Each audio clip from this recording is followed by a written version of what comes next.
C'est le plus grand pèlerinage français. Près de 1500 nordistes ont pris aujourd'hui la direction de Lourdes pour le pèlerinage du Rosaire, qui chaque année rassemble 20 000 personnes pour une semaine. Un premier train est parti ce matin en gare de l'Île-Flandre avec à son bord des croyants et quelques malades. Un voyage spirituel où chaque participant vient avec ses intentions de prière.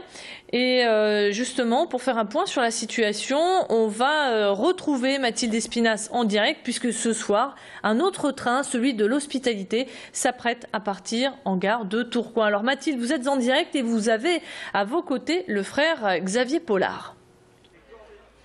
Et oui, Alexandra, ce sont 1450 pèlerins du Nord-Pas-de-Calais qui sont partis aujourd'hui de la gare Lille-Flandre ou de la gare de Tourcoing où nous sommes actuellement.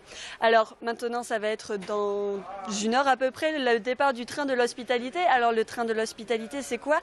Eh bien, c'est le train qui transporte les malades qui vont se rendre à Lourdes. Ils sont 155 malades à aller faire ce pèlerinage, plus de 200 hospitalières qui vont s'occuper d'eux. Et j'ai donc à mes côtés Xavier Pollard, frère dominicain, bonjour. Bonjour. Alors, dites-moi, qu'est-ce que ces pèlerins vont pouvoir faire à Lourdes?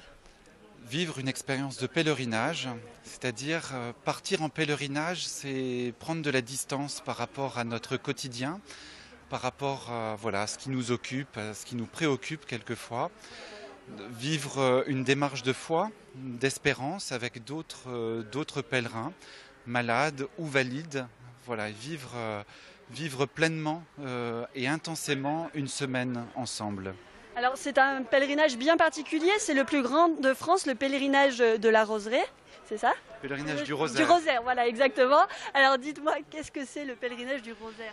Donc, le pèlerinage du Rosaire, c'est le pèlerinage organisé par les dominicains qui traditionnellement dans l'église ont fait la promotion du rosaire, c'est-à-dire de ce grand chapelet que nous portons à notre ceinture. Un rosaire, c'est 3 chapelets avec les mystères du rosaire qui lui sont attachés. Donc mystère douloureux, joyeux, douloureux et glorieux. Donc c'est en réalité l'évangile progressivement que nous prions selon un rythme particulier de la vie du Christ, donc de l'annonciation jusqu'à la naissance du Christ, puis la vie douloureuse du Christ jusqu'au Gethsémani, puis les mystères glorieux de sa résurrection.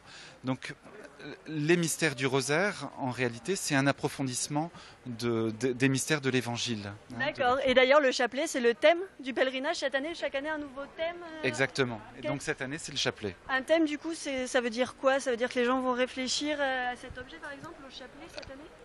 Plus qu'à cet objet, c'est vraiment sur le mystère qui est lié au chapelet, c'est-à-dire c'est un approfondissement de la parole de Dieu, parce que le retentissement de cette parole de Dieu dans notre vie. Et donc cette année c'est le chapelet, d'autres fois c'est aller à la source, donc donc la Vierge Marie à Lourdes a invité Bernadette et tous les chrétiens à prier le chapelet. Donc c'est le message de Bernadette, enfin ça dépend selon les années. D'accord. Alors 155 pèlerins vont prendre le départ. 155 pèlerins malades. Malades, voilà. Alors donc ils sont malades. Quel type de malade il y a? Alors c'est assez varié. Certaines fois c'est certaines maladies assez importantes, enfin graves, relativement graves, puisqu'il y a quand même, on traverse la France pour aller jusque Lourdes. En tout cas, ils sont accueillis par une structure hospitalière à Lourdes, avec ici pour la région nord 10 médecins, et puis donc 230 hospitalières et 80 brancardiers qui accueillent ces médecins malades. Alors à Lourdes, on pense évidemment tout de suite au miracle. Il y en a 67 qui ont été reconnus par les évêques. Est-ce que c'est ce que ces malades cherchent? Évidemment, toute personne malade, parce qu'il faut vivre, enfin, c'est une épreuve dans une existence de vivre la maladie. Donc évidemment, la guérison est présente en arrière-fond de la démarche.